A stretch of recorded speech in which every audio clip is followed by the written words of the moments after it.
Like some of them that are younger than us, they know they don't understand. They don't really understand how this football thing works because for the last however many 10, 15 years, they've seen the same teams up there. They don't understand. When I hear people say Arsenal have never won anything, I know you're a dickhead. You don't understand football.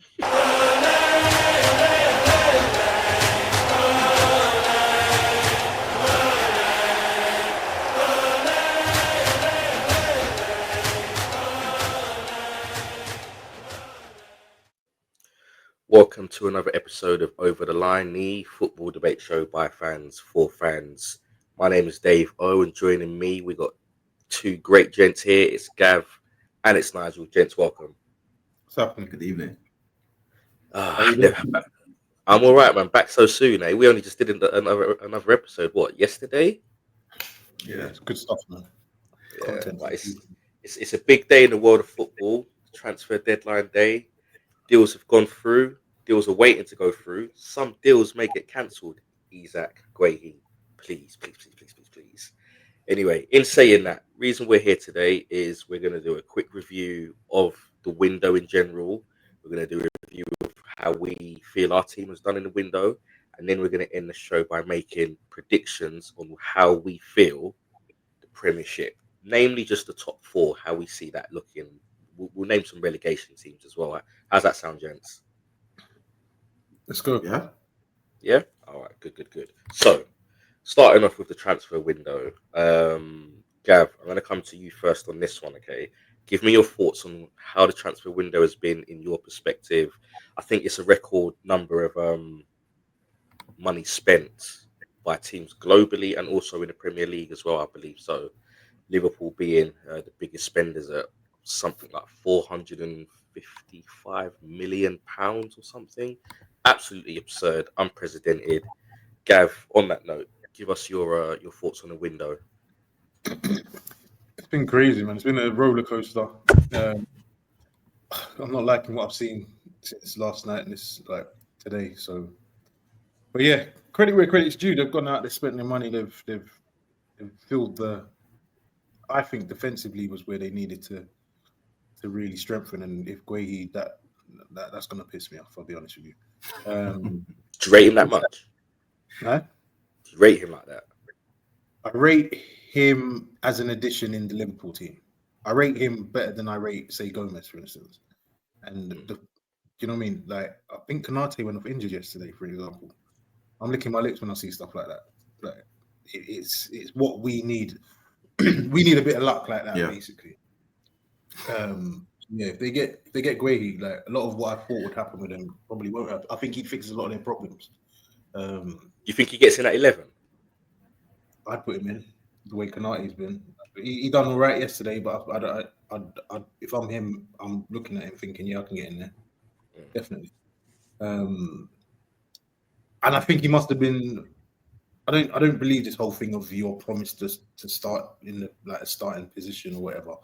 But I think they would have alluded to or told him that he's got a good chance of starting for him to leave Palace and not take that the big paycheck he would have got next summer. He would, especially in the World Cup year as well. And the World Cup year, yeah, I forgot about that bit as well. I'm just thinking about the money, but yeah, he's coming there to start. I think, which is interesting, but Liverpool are doing crazy stuff, man. And like I said, credit where it's due. I can't be a hater and not act like if it wasn't my club, I'll be acting absolutely ridiculous right now. The window on the whole, I'm a bit obviously us Liverpool, we just said City got quite a few players in before the Club Cup, World Club Cup. Chelsea been Chelsea. United have tried to turn things around, but then the other teams haven't really done much. Like Spurs, they got bullied a bit by us, which was lovely, but they got a few bits in. But I was looking at the window coming into August, I'm thinking, there's no one else going to buy any players. So it's a bit strange. There's a lot of money being spent by the richer clubs.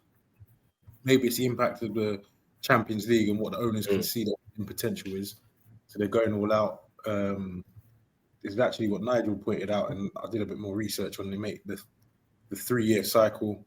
I think that's making a difference. I think a lot of the the bigger clubs are spending forward because they're confident they're going to get into the Champions League, or they need to spend to get into the Champions League to be able to spend what they've already spent, if that makes any sense.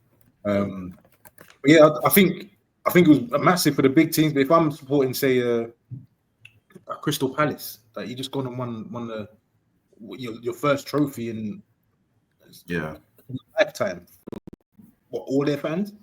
I don't think they've never won a major trophy before the FA Cup. Am I right in saying that? You're right. Yeah, first ever. You've gone and won the Community Shield as well. So that's two honours in the space of a summer. And in that same summer, you lose Eze, and it looks like you're going to lose your captain as well. And you've not really brought anyone in. So we'll probably come on to it. But yeah, I understand why the manager's throwing his toys out the pram. It's not a done thing. So it's a bit strange, but I support Arsenal, so I don't care, because I think we had an excellent summer. To be honest, more than happy with it from a selfish perspective. Yeah, I think we've had. I agree, man. I think we've had an excellent summer, but do you know what it is with me? Yeah, like seeing what Liverpool have done has, for me, they started off the window on fire. Liverpool, like they had a bee in their bonnet, and they went out and they got themselves Frimpong.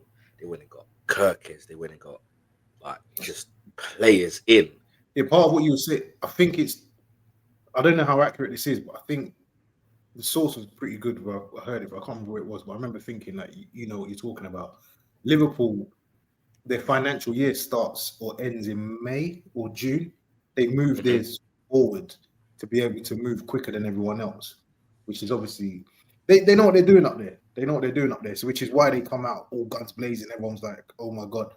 And it was scary times. I think I tried to just hold my nerve and not get too excited by it. But yeah, it's been crazy, man.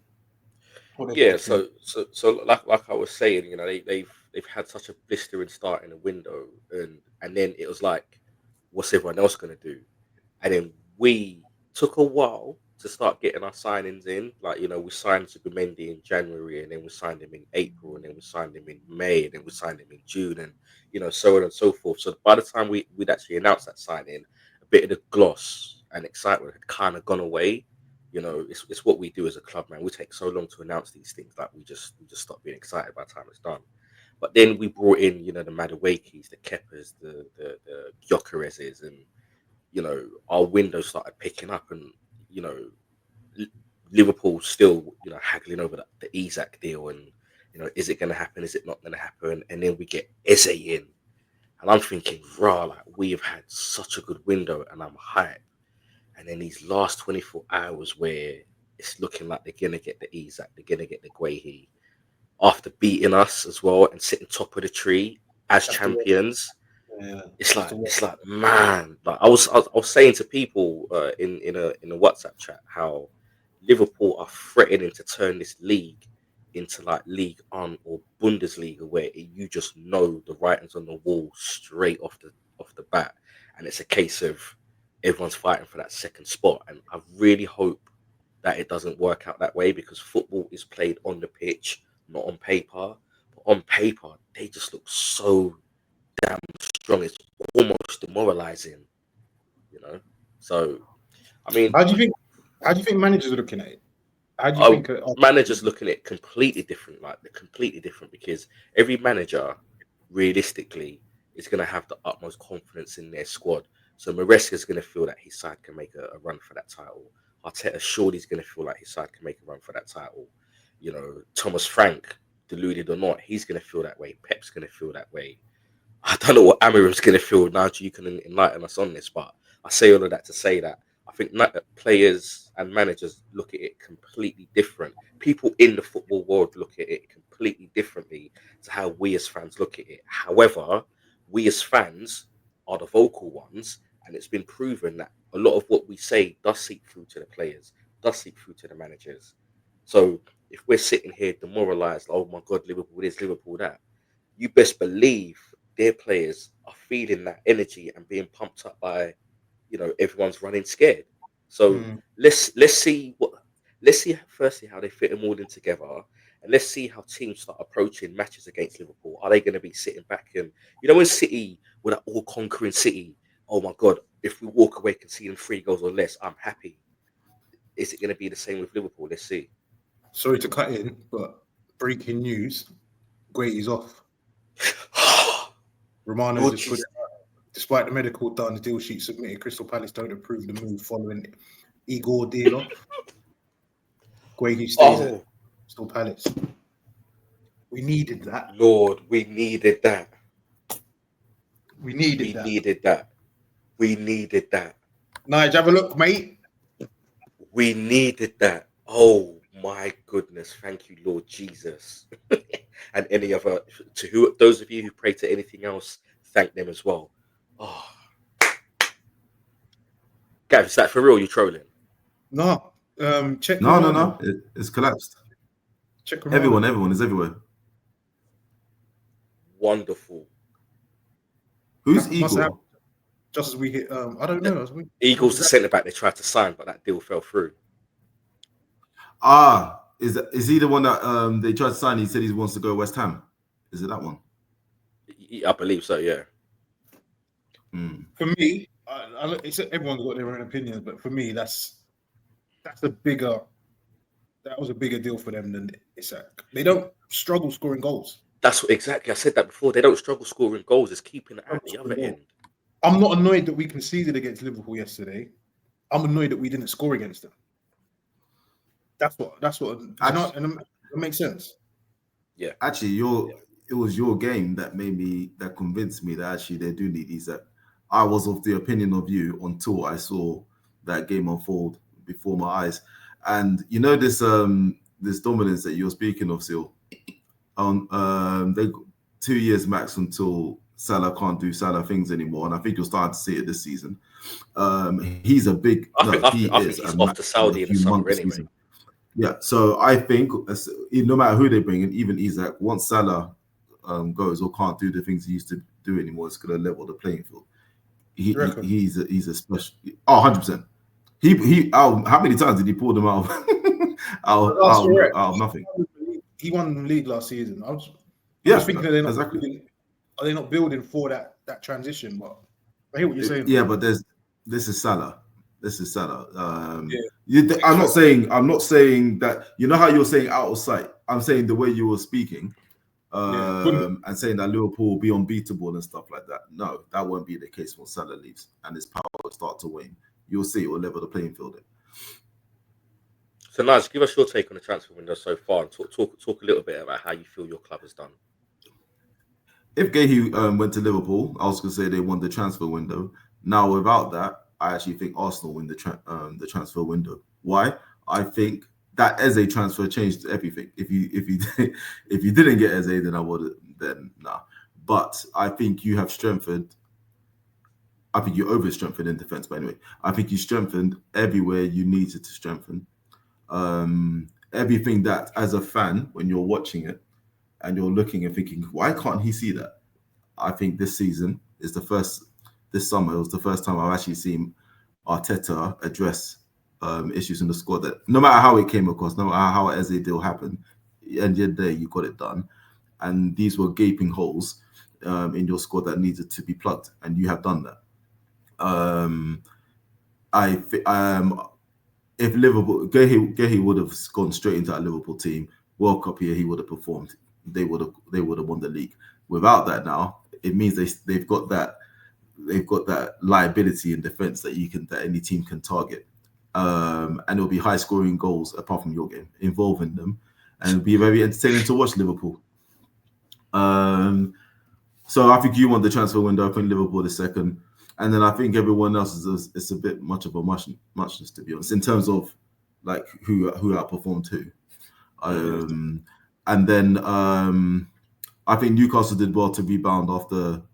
If you actually look at who they signed in key positions for them, they actually had a decent window now. They did, yeah. It's just that Isak overshadowed everything. But actually, from the keeper through defense, through midfield, and now 2 strikers, they did very well. What do you think of this signing Muani? Colin Muani. PSG. Yeah. Do you know what? Yeah, I'll be the first to admit his performance in that World Cup final tarnished the way that I looked at him. Yeah, all them gaping like missed chances that he was, I looked at him like he was a crap player. And last season, when we were in need of a striker in January and his name came up, I reacted badly to it. I was like, nah, he's not what we need. Like, bun that, this, that, and the other. However, he went to Juventus, and my opinion on him has changed. I think PSG paid a ridiculous amount of money for him. He was never worth that amount. Right? Yeah. I think it was like 90 million or something ridiculous like that. He was never worth that amount. However, he's a good player. I am baffled, though, unless Tottenham aren't telling us how bad this Solanke injury is. I'm kind of baffled as to why they've gone in for him, because they've already got Solanke there, they've got Richarlison there, right?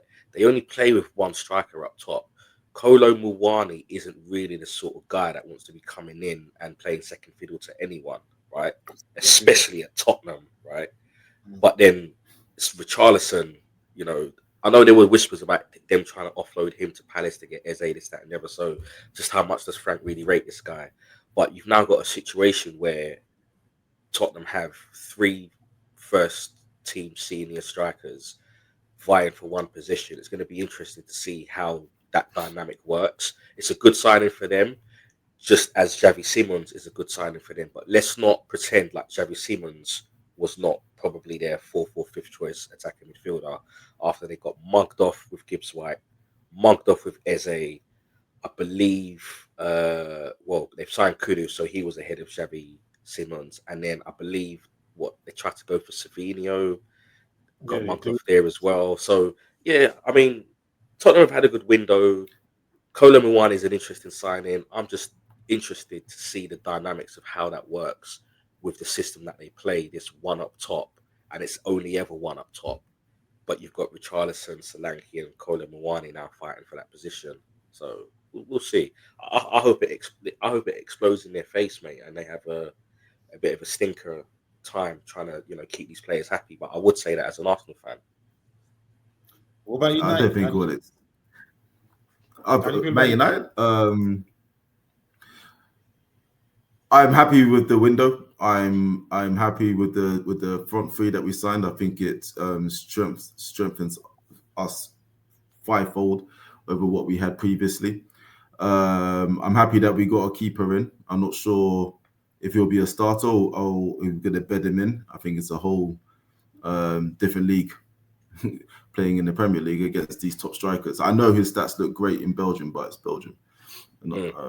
So let's see what happens here. But at least we've got someone in, at the very least, a number 2, as opposed to relying on these 2 clowns throughout the season. So let's see what happens. He's got 2 weeks to train with the international break, and either he makes it. If it's not, he's the second choice, 20 mil. I'm not gonna wet the bed about that.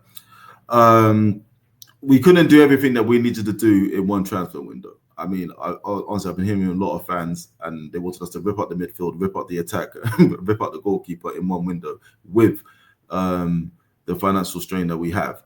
That was never going to be possible. So with the choices that we made, I'm okay with it. I think it'll be a long, tough season, but I'm hoping that that'll be enough to get us a minimum of 60 points. That's my target for the season. So if we can get that, I'll be happy. One thing I do want us to try, though, is to try playing Mazraoui as a DM. That's the one thing I'm hoping for next to Fernandes. I think that'll give us a much better balance. He's a talented footballer. I think with what we have, when I look at my squad, I think Mazraoui actually is a player with talent that can actually, I think he could do a great job in midfield for us. And he doesn't lose the ball. So let's see what Amrin thinks moving forward. Next summer, you'll see it'll be focused on the midfield, and then we'll get through. Then that's when Casemiro goes. Actually, when he comes to the window, I'm more happy with who we let go, if I can say that, as opposed to that's who we brought in. I'm delighted that Sancho, I don't care if it's on loan, he's just out there. Aston Villa's paying 80% of his wages. So Man United has managed to, for the last 3 seasons, not pay Sancho his salary, and that makes me happy. So Aston Villa will pay 80% of his salary. If he hits certain goals, then they will cover the entire length of his salary. We also have the magic.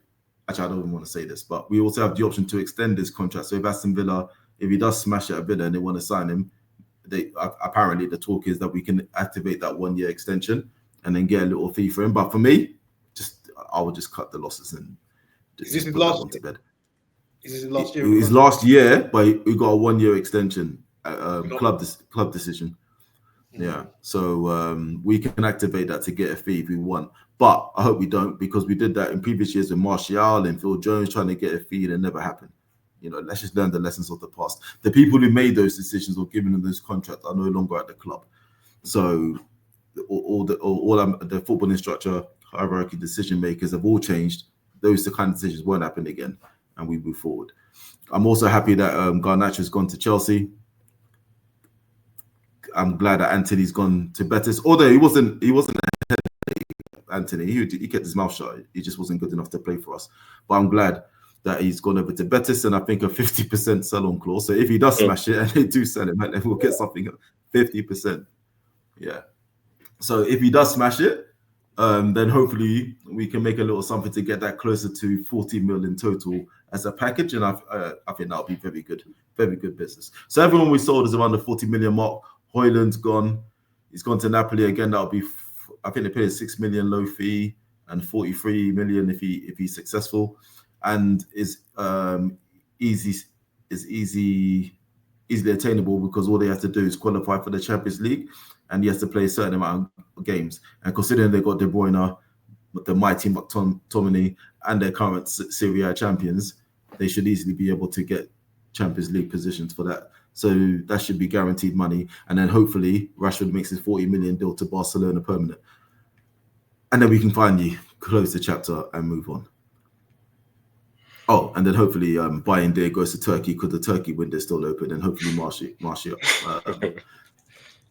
thing will go to our little left back. I forgot his name. He can go over to Turkey or Saudi Arabia. So there's still time. Malacia. Yeah. So there's still time. There's still time to get rid of a couple of our goalkeepers and get Malacia out. And then that's a very good window. You know what? Listening to you sort of like talk about all of this, brother. I don't know if you picked up on this, Gav, but the one word that I heard over and over and over and over was just hope. Hope. Nige, it's your season. Like, it just feels like United fans. There's a lot of so where's the hope? Hoping. Where's the hope? Where's the hope? I told you, I'm asking you, bruv. Like, I heard that over and over and over and over. Hope. Like, what's hope? You hope that you get 60 points. I said my target is 60 points. No, I said the target was 60 points, to achieve 60 points this season, and I think that's achievable with the players that we've got. I didn't say I hope. I said my minimum expectation is 60 points this season. You didn't say it, but it sounds like hope. No, I heard you say hope a lot of times, bro. You hope that Bayern Day goes to Turkey. You hope that. Yeah, that's what I was going to say. Those are hopes. I hope he goes. Yeah, the window's still open. I hope Bayern Day. What's wrong with saying I hope he sees that he hasn't got a place in our team when he goes? Do you know what? That was in fact. Of course, I have to say hope. I hope Amorim signs a lifetime contract. That's what I'm hoping. Me too. Yeah, good. And I hope you know what? And I hope Arteta does the same. No, stop. Like, not for the internet. Let's be honest now. Let's speak how we speak backstage. Do you really rate Amorim like that? Yeah, 100%. No. What is your seeing? What is your seeing that I'm missing? Educate me, bro. He's fixing everything that every Man United fan has been crying about and saying that we want to replace. He has seen it and he's done that. All the players that he put in the bomb squad, how many back pages have you seen? And how many times have you heard Man United fans cry about these players? He said, you know what? You're out. Like, there's no chance. There's no sending you over to Holland to go and sort your head out. You're not part of the squad. Even a fan favorite in Rashford, he made those tough decisions. That doesn't take a great manager, does it? Like, I'm not being funny, but anyone could have gone in there and said these guys are troublemakers. But they didn't. But they didn't. No, everyone said it. All the managers said it, but it never happened. Is that not more down to the people at the top as opposed to the manager? I think that's more. I'm not a United fan, but I credit. Having the I guarantee you. I guarantee you this.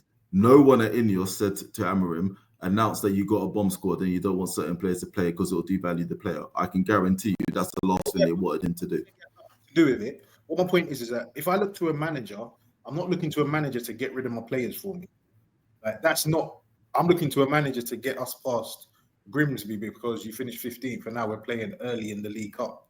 That's what I'm looking to. Like, what is it you're seeing on the pitch? What is it he's doing tactically? What is it you're seeing from? I love. Yeah. If you want me to answer that, I love the performance that we had against Arsenal.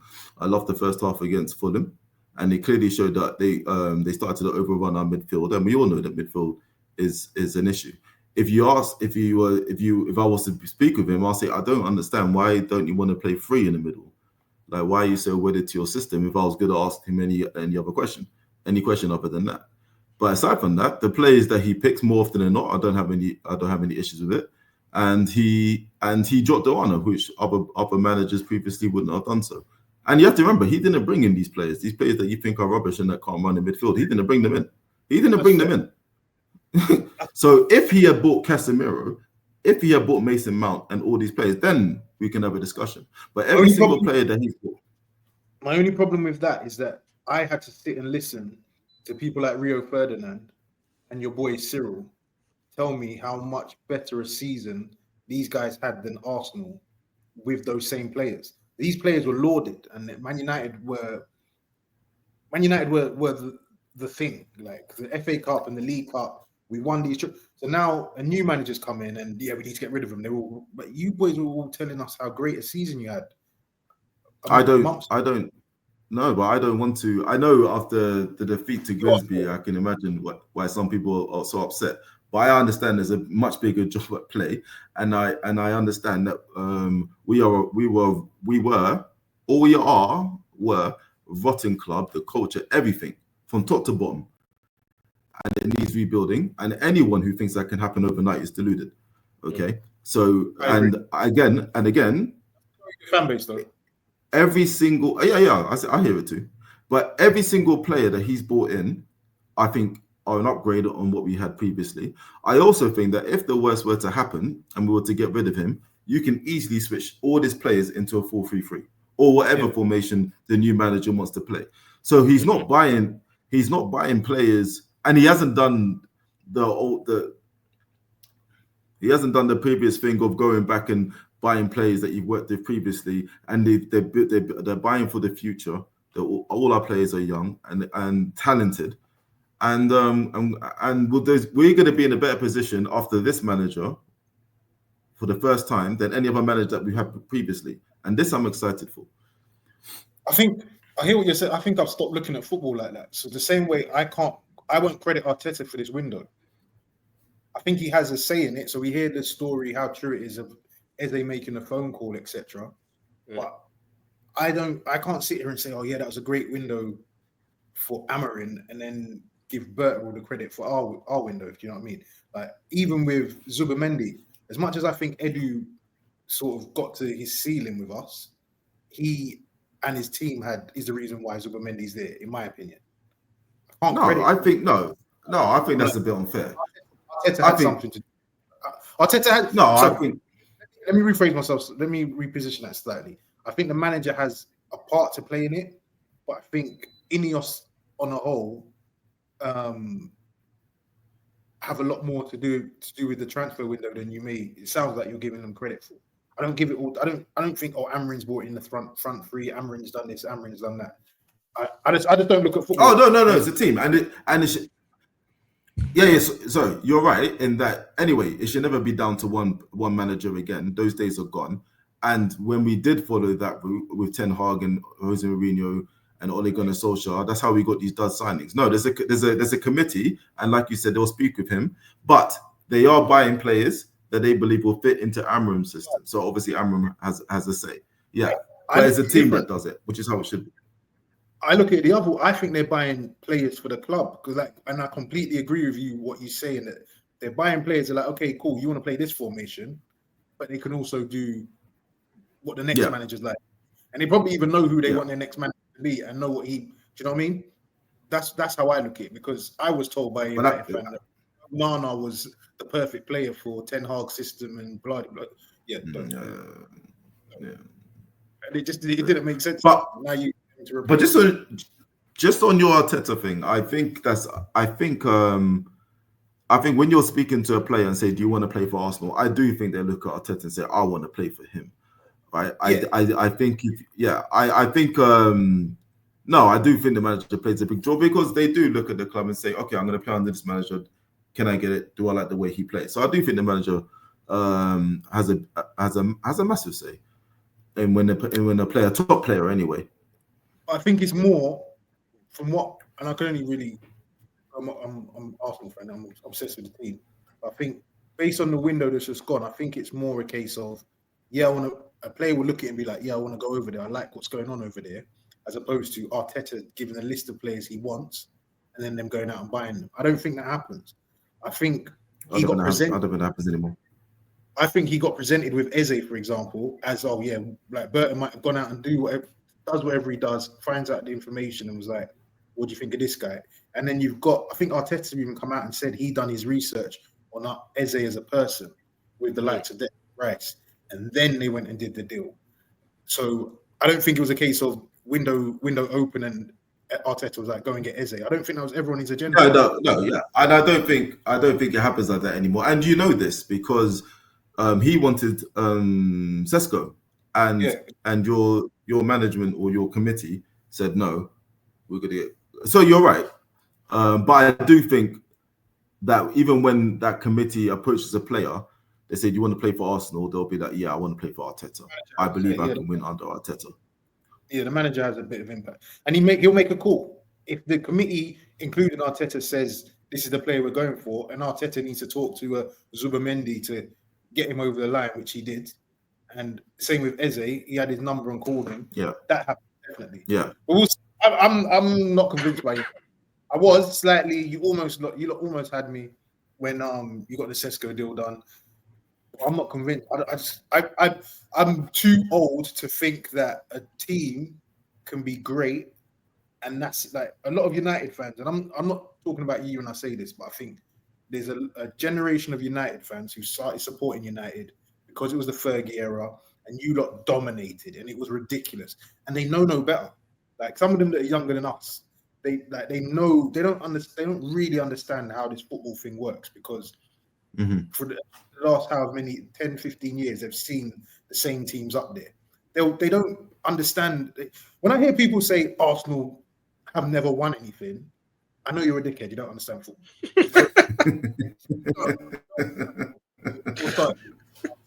Let's not talk about it. So, and when a United fan talks like that to me, I definitely know you're an idiot because we're your rivals. If you're from London and you support Man United, Arsenal are your biggest foes. Not Man City, not Liverpool. You hate Arsenal because that was a rivalry. No. Yes. And I say that to say it's funny. I say that to say because because I hate United. I'm going to say it. I hate United. I just see United. I think they're done. And I don't think they're done like Wimbledon done. I think they're done in the sense of they're not going to get back to where we expect Man United to be. And I was having a conversation with Cyril in the group, like, what's a good season for you lot? And he's being what people say is logical, saying 6th to 8th or whatever, that's a good season. That to me is crazy because Dave will agree with me. When we were finishing 8th, we was fuming. Absolutely fuming. And we're Arsenal. We're not even as big as you, people will say. But now to be a United fan saying, yeah, 6th and 8th we need to get back into Europe is a good season. I think you lot are done. I can't speak for them, but I don't want to talk in positions because it's more points I'm interested in, right? I get it. For me, 60 points, okay, is a par. It's par for me. The next season, when we get the midfield in, I'm looking at 72 points as par. And then after that, let's see where you guys are at, and then we just keep building and going towards that. That's in my mind, those are the stages. That's what I expect to see. And if we get below 60 points.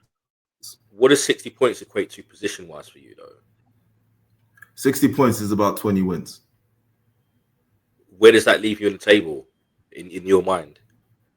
I don't know. If you look, so sometime the Premier League are really competitive. Other times it's terrible.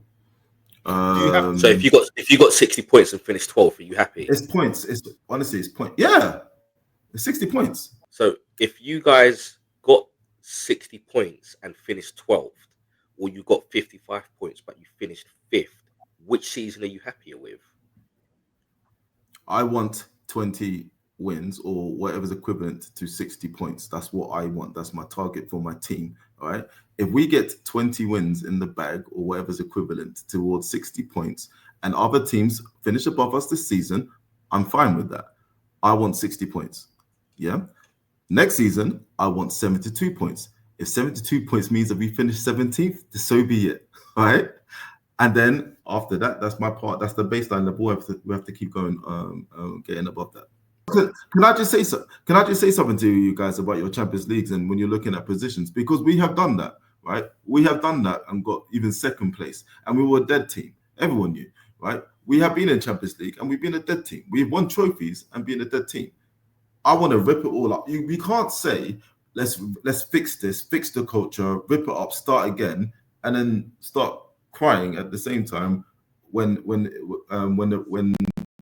obviously it's going to be peaks and troughs throughout the process. You're literally ripping up and starting again. And so there's a lot of fans who are saying, loads of fans who keep saying, oh, let's rip it up and start again. Okay, well, do you know what that comes with? And I made the decision that I want us to rip this up, learn from the errors of the last 10 years, and let's build again properly. Let's build from the foundation up. So with that, and with young players, with kids, obviously there's going to be mistakes, but I'm giving them room to grow. My manager is also young. He's going to make mistakes. I have to give them room to grow. Otherwise, you're just going to go and hire Antonio Conte. He will come and do a great job for a couple of years and then have a disagreement with the ball, blow up, explosions everywhere, and then I'm back on the back page again. I can't. If there's one thing that happens this season, now that these players are out, that we stop being on the back pages for my players going to a nightclub or buying some Bugatti. I don't want to see that. I just want to see my players training, giving their all. And if we lose games, but they're giving, I can see them giving their all on the pitch, and we're just not good enough at this stage, I can live with that. All right, let's move on to the final part of the show then, where we make our predictions for the season. I don't want to predict the whole who's going to finish first, who's going to from 1st to 20th. Let's just keep it simple. Champions, top 4, relegation. Yeah, Gav, give us yours. I still think us. I'm still holding on. That Gueye deal for me, it was important, and I'm happy. I'm happy for him. I'm happy he's gonna get his big payday next summer. That's what I'm happy about. I'm gonna let the brother go get his money. Could go in January. I think he could. But he could. I think us first.